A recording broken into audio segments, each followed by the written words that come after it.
તમને પણ આ કારનો લોક અને અનલોકનો બીપનો અવાજ ઘણીવાર હેરાન તો કરતો જ હશે, અને સ્પેશિયલી જ્યારે મોડી રાતે તમારે ફેમિલીને ડિસ્ટર્બ કર્યા વગર કાર લોક કે અનલોક કરવી હોય કે પછી કોઈને જાણ ના થાય એ રીતે તમારે કાર લઈને નીકળવું હોય, અને જો કારના સેટિંગમાં જઈ આની સિસ્ટમ બંધ કરી દઈએ તો કારની સિક્યુરિટી જોખમાય છે.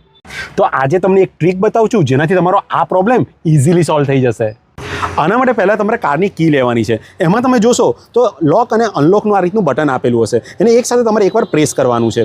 હવે તમે એકવાર માટે કાર લોક કે અનલોક કરશો તો બીપનો અવાજ નહીં આવે, અને એ પછી જ્યારે બી તમે લોક કે અનલોક કરવા જશો તો બીપનો અવાજ ચાલુ થઈ જશે. હવે તમને આનો અંદરથી પણ ડેમો આપી દઉં.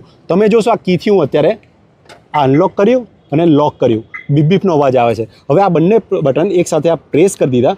હવે હું આને અનલોક કર્યું, બીપનો અવાજ નથી આવ્યો અને કાર અનલોક થઈ ગઈ છે.